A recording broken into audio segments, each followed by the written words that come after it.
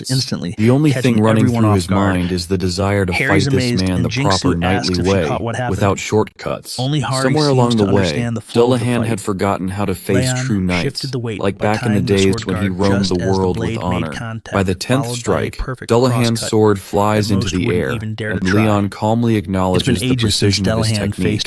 He asks if Dullahan remembers his past life, and Dullahan, thrilled, feels like this night just reminded him of his once glorious days. After countless battles fought without honor, ending his cursed journey like this feels right. Leon smiles, proud to see the fallen knight regain his dignity. With Dullahan kneeling, Leon quietly prays for his soul to rest, or for the goddess of light to guide him to paradise. He hopes they meet again someday in the banquet hall of the gods. As Dullahan fades, his human face looks finally at peace. Outside the gate, Jingsu is stunned that Leon kept his word and ended it with a duel. Everyone, including Hari, is shaken by the divine power that wiped out the undead so cleanly. Harry knows Leon could have finished it earlier with one blow, but Leon explains Dullahan would have died a necromancer. Instead, he let him pass as a knight because honor comes from action, and action is born from will. With that, Leon goes to claim his reward, only to find Dullahan's sword and cape. Jingsu nearly faints when Leon smashes the crystal lute, but Leon shrugs it off, saying it was nothing more than a chaos machine. Autumn Gate has officially been cleared. Hari's face was the very image of horror, with deep eye bags marking Leon's 4th day on Earth. So much has gone down, and Hari's completely drained. First came the tax issue, where Leon refused to pay even a single coin from his loot, not even through mana stones. Claiming his royal status, he found it beneath him to count coins like commoners. Amid the chaos, Hari notices a sudden rise in new followers after Leon's divine power blessed the land. When the followers ask about the tithe, Leon casually declares it to be 90% of their harvest. That hits them like a ton of bricks, since living expenses and taxes are already sky high. But Leon shrugs it off, asking why true followers of the goddess should worry about going hungry. He promises that his guild will handle food, welfare, and all living costs. Then Hari drops the bomb that Leon's blessed rice has a crazy high appraisal value. 80 kilos go for around 1,500 million won. Suddenly, everyone starts doing the math and realizes they'd still be saving a ton even after giving up 90%. Just like that, their faith is sealed. Harry soon realizes Leon's living situation is a total mess. The guy lost it over not having a single artwork in his room and immediately demanded a luxurious bed, on-call servants, and art pieces he could admire at all times. Nearly in tears, Hari spent the whole night calling every five-star hotel until 2 in the morning just to rent him a decent suite. At her wit's end, she begged him to just go to sleep. Eventually, they struck a deal to hang a painting or a ceramic piece. That brings us to now, with Hari entering his room to serve breakfast with his permission. Leon tells her to eat too, since skipping meals is unacceptable. She's craving a sandwich, and for a moment, she thinks they're about to share a meal. But nope, Leon quickly shuts it down, reminding her that kings and commoners don't eat together anywhere. So much for that hope. Hari explains that the Hunter Association plans to support Leon with resettlement aid and make sure he's living comfortably. Leon likes the idea and tells her to handle it. As for the loot, he trusts Hari but insists on keeping the cape. When they arrive, Hari chooses a convenient spot near the Hunter Association that even has a helipad. Out of nowhere, a stranger suddenly greets assistant manager Han Hari, even though the whole thing was supposed to be top secret. The man introduces himself as Park Jong-chan, director of Dujung's Food of the Future. Hari is stunned that Dujung Group, one of the nation's top 3 chaebols, had been waiting for them. Jong-chan quickly recognizes Leon as the survivor, which confirms Hari's suspicions. He tries to casually offer a handshake, but Leon sees it as a sign of disrespect. Harry moves Leon into his new place, assuring him the Hunter Association will cover the rent and everything else for a year.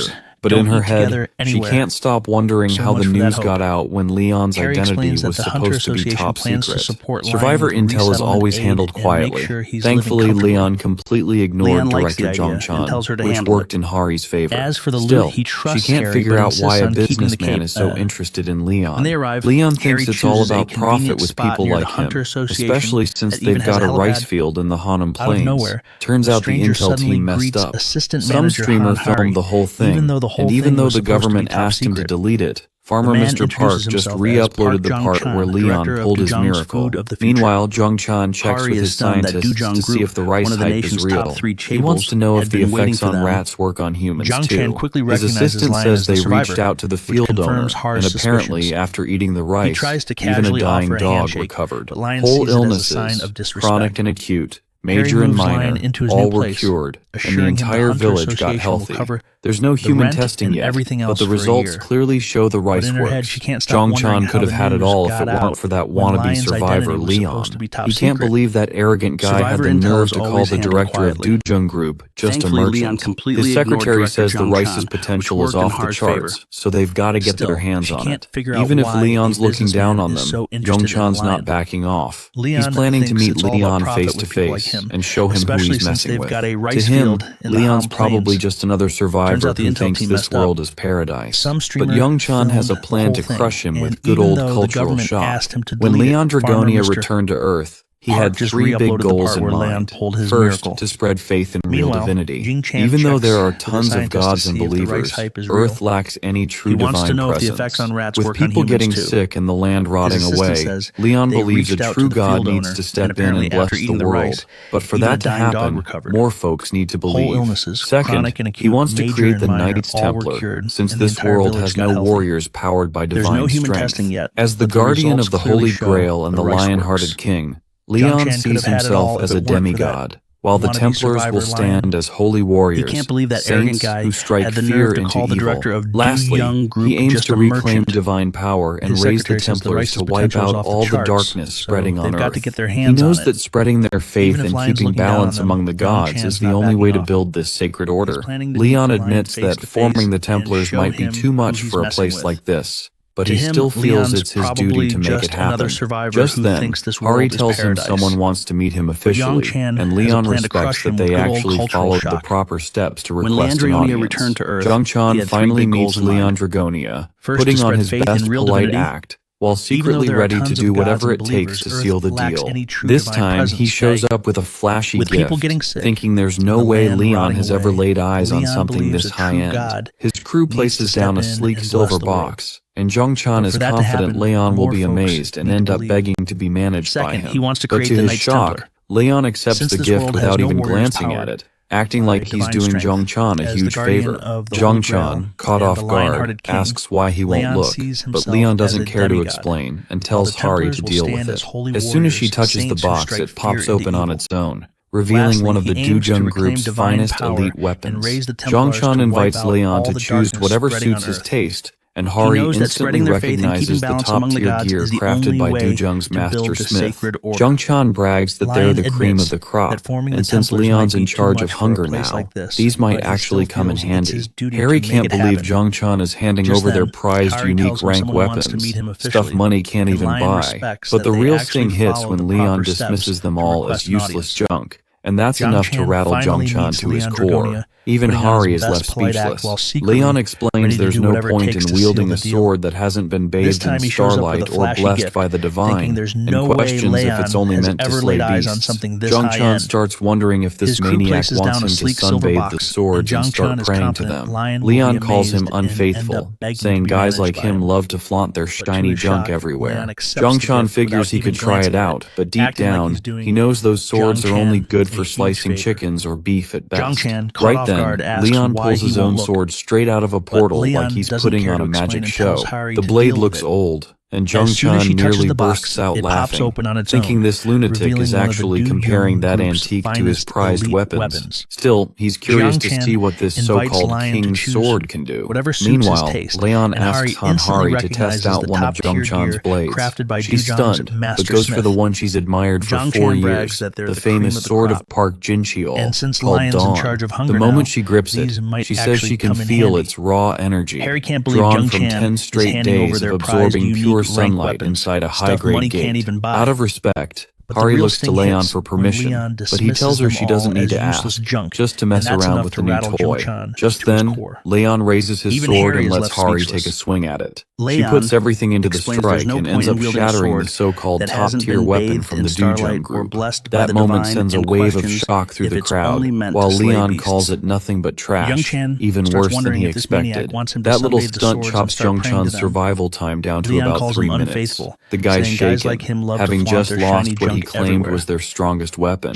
Without stalling, Jung-chan comes clean about wanting patent rights over the miracle rice, promising to pay for it. He throws out a number, 180 billion won, but deep down, he knows cancer-curing rice is worth way more. Still, he's pretty sure this nutjob of a knight has no clue how much money that even is. When Leon asks if Jung-chan's trying to buy it with money, Jung-chan thinks he's got him hooked and offers to draw up a contract giving Dujung Group full control, but that's the last straw. Leon snaps, turning into a full-blown Lion King, ready to tear down the arrogant merchant who dared to put a price on divine grace. Leon's rage is through the roof, and Jung-chan's whole crew freezes in fear.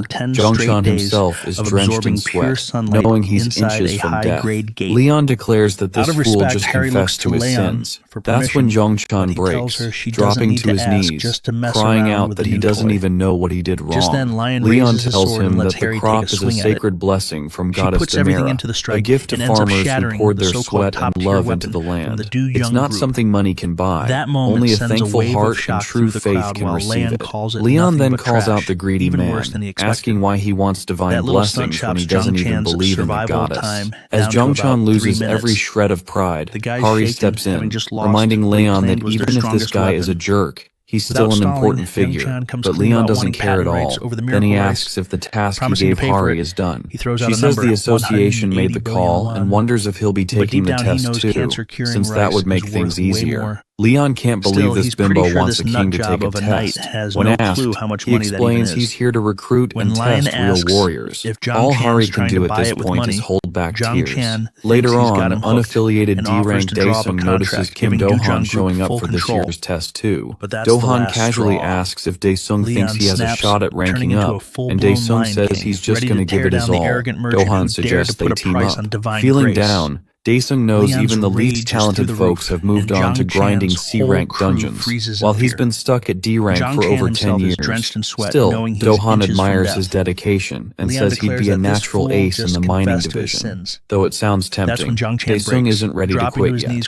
The money from dungeons helps cover his family's debts, and he can't walk away just like that. Suddenly, they spot Leon, looking like some royal out of a European fantasy, though he could just as easily be broke. Do-han tries to strike up a conversation, but Leon instantly shuts him down, reminding the peasant of his place, leaving Do-han stunned. He blames the misunderstanding on his Korean, and Daesung awkwardly plays along. When Leon glances at Daesung, something about it rattles him to the core, like just standing near Leon is crushing him with some heavy, blinding pressure. Daesung gets called into room 2 for his interview, while Leon, unimpressed by the pool of low rankers and freshly awakened newbies, waits for something worthwhile. His number, 77, finally pops up, calling him to room 9. As soon as he enters, Leon insists everyone refer to him as Your Majesty, setting the tone. He's asked to place his hand on a scanner, which he assumes will pull up his stats, but instead, he snaps at the machine and staff for daring to assess a knight, something only other knights or gods should do. The staff thrown off ask why he's there, and Leon explains he's scouting for capable soldiers, but the current batch isn't cutting it. He's interested in seeing the next stage, which turns out to be a gate test. That piques his curiosity. Finally, a chance to see real talent. Further, Daesung knows that most cleared gates are sealed, except for a few used for tests like this. Daesung, remembering how it went last year, knows he has to give a top-tier performance to stand out. Jinmi and Taehoon are acting all casual, like clueless rookies who don't really know what they've gotten into. Along with Daesung, there's an old man who looks about 60, strolling around like he's just enjoying a walk in the park. Most of them seem to be C or D rankers. Daesung also spots the foreign laborer he saw earlier in the lobby, who looks young enough to be a beginner too. With a group full of newbies, Daesung starts to wonder if this raid's going to go smoothly at all. To kick things off, Gu Daesung, mainly a dealer, starts the introductions by mentioning it's his 10th year as a hunter and warrior. Next up is Shin Tae-hoon, who awakened earlier this year and rolls with a shield and spear. His sister, Shin Nayeon, is right beside him, who wields daggers and is also training with a bow and arrow. Daesung was shocked to his core that the newbies hadn't even found their main weapons yet, even though they claim to have trained at centers for 3 months. Then there's the old man, Oh Gangtae, who is in his 5th year and using gauntlets. He recently quit this after awakening. With so little experience and a weapon that can't make up for his age, it's a weak setup. Finally, Daesung asks the foreign laborer if he can speak Korean.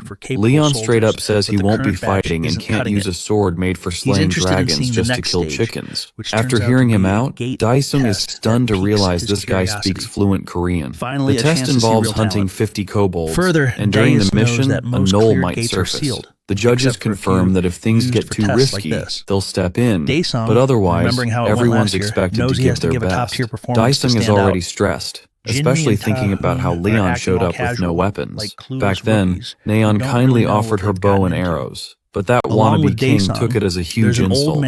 Even when she said he could return them afterward, Leon lost it, yelling that long-range weapons disgrace a knight's honor and are for cowards. Without a second thought, he chucked the bow in full rage. Back in the present, Daesung is a nervous wreck, convinced this test is heading for disaster. He suggests a spot he thinks is ideal for kobold hunting, and the group just hands him the lead, going with his plan without complaint. Tae-hoon also points out that at the edge of the terrain, there's a settlement that could have a bunch of gnolls. Daesung doesn't think their team is equipped for that kind of fight, since a small group like theirs could easily get boxed in. So instead, he decides to take them to some cave hideouts where they can smoke the kobolds out by lighting leaves and grass on fire. He sees it as an easy way to take them down. Tae-hoon compliments his experience, and Daesung feels a strange boost of confidence, remembering all the guides he read and the training he did, dreaming of the day he'd enter a top-ranked gate. But in reality, this is still his first one, and he knows he has to move up this time, because D-rank isn't cutting it.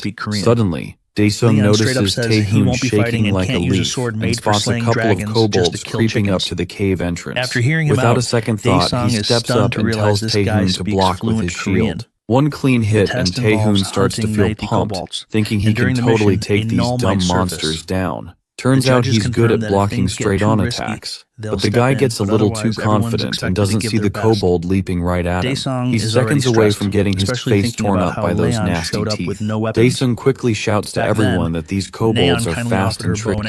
Meanwhile, the old man and the others are handling things like pros, taking down kobolds one after another, which helps Daesung calm down a bit. Once the last few are cleared out, Daesung gives props to the team, and Tae-hoon apologizes for messing up.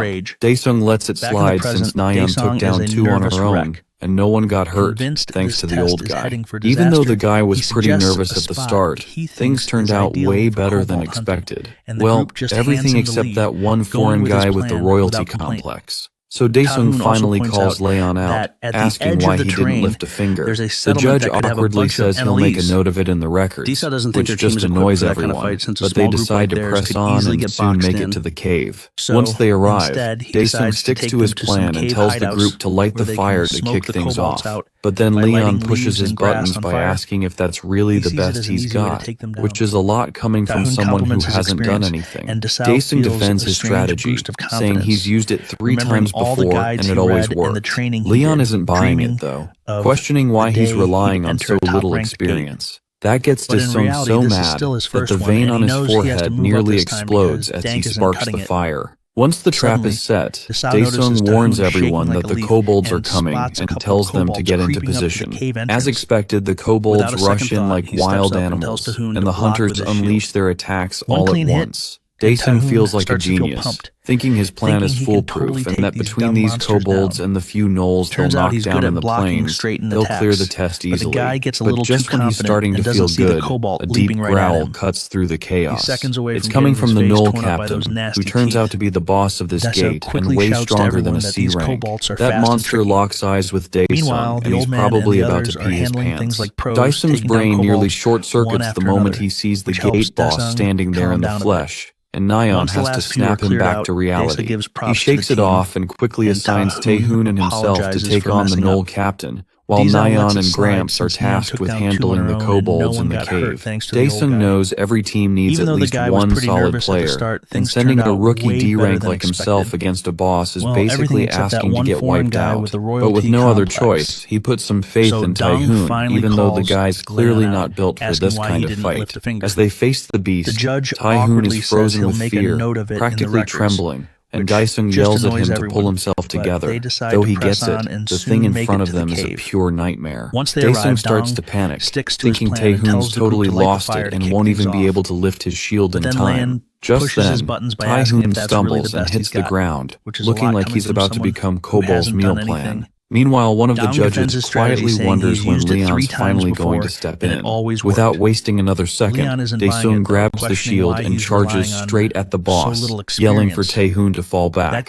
Just as that monster's about to crush Taehoon, Daesung blocks the hit using every ounce of strength in his shield. The blow rattles through him, and the beast looks even more pissed now. Another attack's coming fast, and Daesung's not sure if he can block it again, or if this is where it all ends. He's convinced they might have had a shot if Taehoon hadn't messed up so bad. Now death feels way too close, but out of nowhere, Leon shows up like some uninvited guest, catching the gnoll captain's blade between two fingers like it's nothing, and casually tells Daesung to try again, since his first move wasn't half bad. Daesung's left speechless, frozen by the sight of this foreign guy stopping a high-level beast with his bare hand.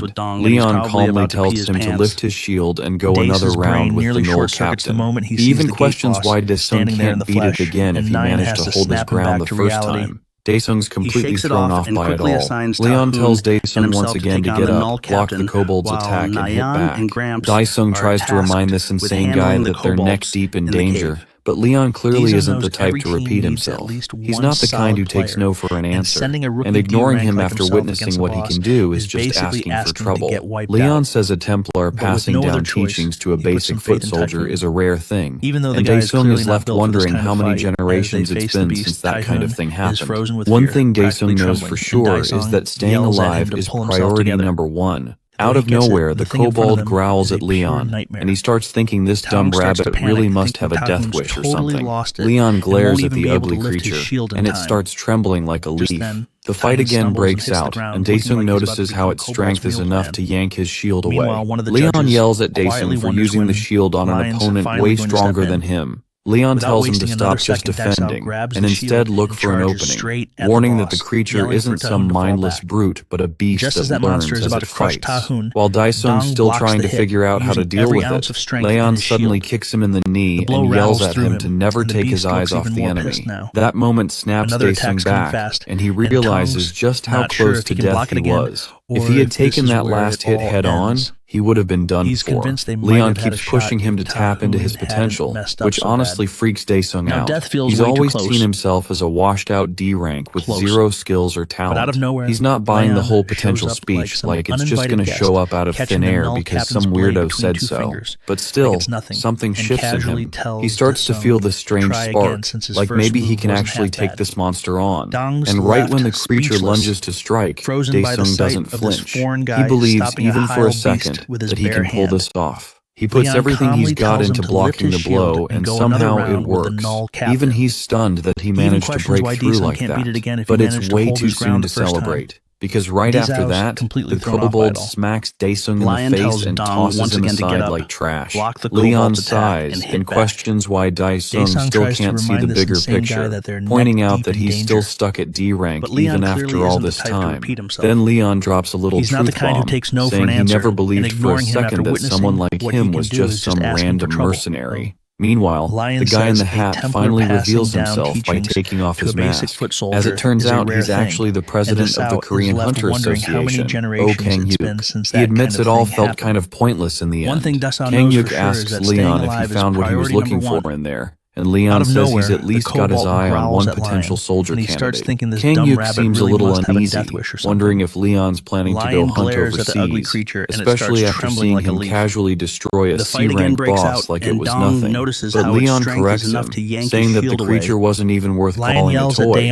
Then Kang-hyuk switches gears and offers to back Leon up if he ever wants to start his own guild. He points out that if Leon's planning to build something from scratch, getting famous is the fastest way to make it happen. And in this day and age, there aren't many shortcuts to fame. That's when Kang-hyuk brings up a red gate that opened up in Cheongju after a raid failed miserably. It's been left unclear for over a year now. Inside that gate lies the Jewel of Wisdom. But to get to it or destroy it, one has to face the boss of the Red Gate, the Yog Spinner. At Cheongju Sports Complex Gate, the first team from the KPP Guild kicked off their raid. Hyung and his crew stumble upon a modern civilization that looks way more advanced than anything on Earth. One of the girls thinks it actually looks pretty cool. With all the talk of fantasy and Murim worlds, Guildmaster Hyung figures it's not too crazy to believe a futuristic world could exist too. One of his lackeys even says it feels kind of like something out of Cyberpunk. Thinking it through, Hyung decides they should probably go over the plan again, starting with how they organize the party. Hoyol believes the team is solid and ready to take on a few strong enemies if needed. After scoping things out, Hyung points to a nearby building to use as their base camp, since it offers a solid high point for surveillance. Hoyol confirms he hasn't picked up anything suspicious so far. As per Yog Spinner, Hyung brings up that he's supposed to be the boss here, but no sign of him anywhere. It's hard to believe a whole city this big doesn't have a single monster or person hanging around. In a way, Hyung thinks it's kind of a blessing not to have some mind-melting evil army or random resistance crew breathing down their necks. Right after that, Hyung calls out the KPP crew for not having enough info on Jagged Spinner.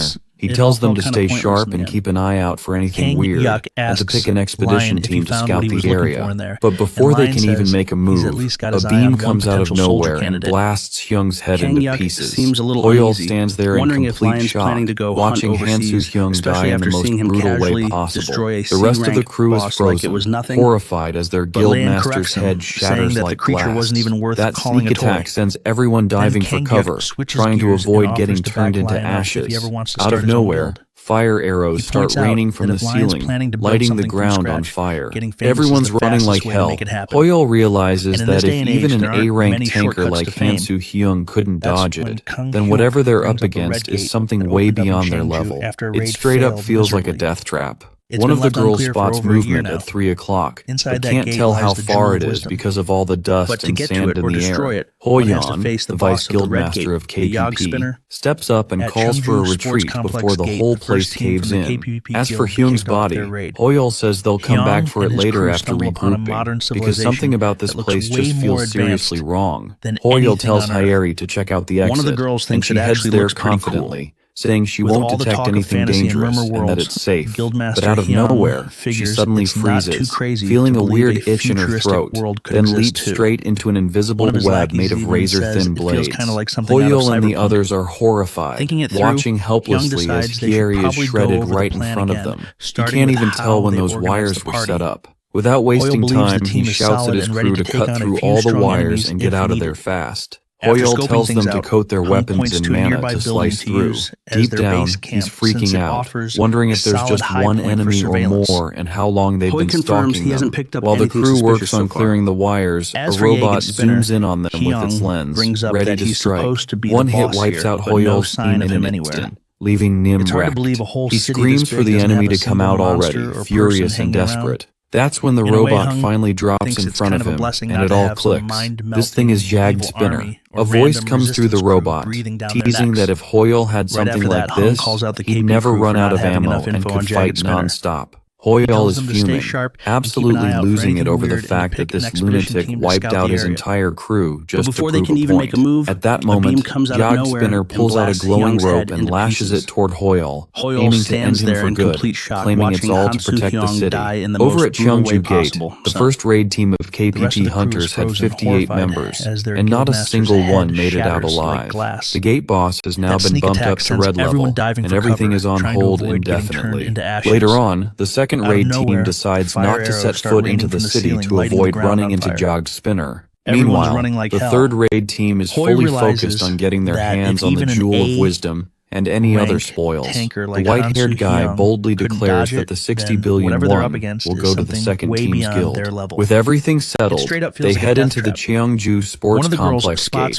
This gate access has been granted to one of Korea's top 10 guilds, the Golden Lion, led by Guildmaster Hwang Gumchul, an S rank, and Vice Guildmaster Hwang Yonha, an A rank, along with 47 more members. Aside from them, the Magic Tower has sent Gil Tai-sung, who's close to S rank, with a squad of 48 mercenaries. And not to be left out, Han Hari of the Korean Hunter Association, an A rank, is there too, pouring barley tea for His Majesty, who's also joining the action. In this deserted stretch of what's left of modern civilization, Cheongju Gate's fourth raid team sets up their base camp. Leon checks in with Han Hari, asking what's bothering her. Hari admits she's got a bad feeling. She doubts things will go smoothly here, but weirdly enough, she's also worried if they actually do.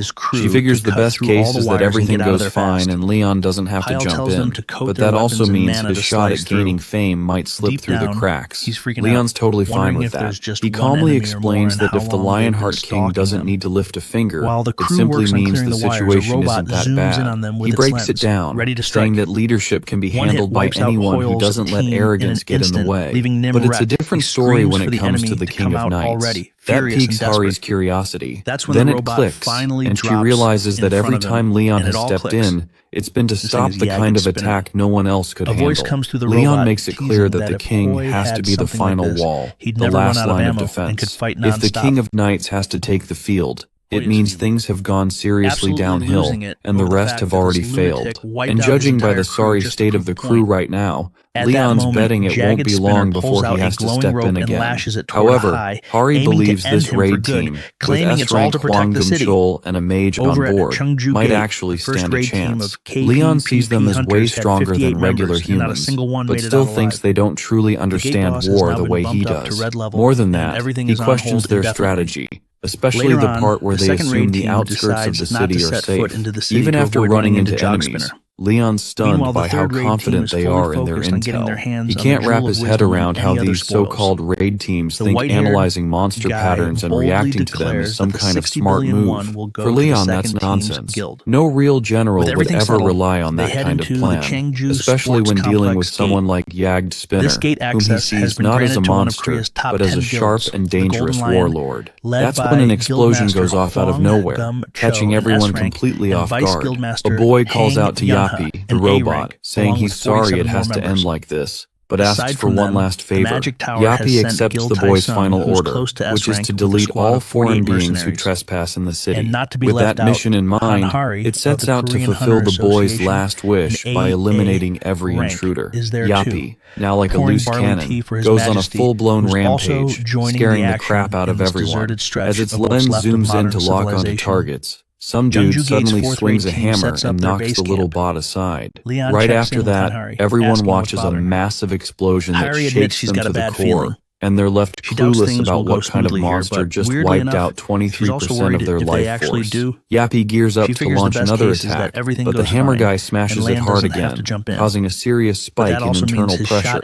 Gum soon gets ready to go after the metal can next. Afterwards, the guildmaster steps in to take full control and eliminate it, which seems to make the machine lose its mind. Yapi starts wreaking havoc all over the field area. The guildmaster quickly activates the distortion force field and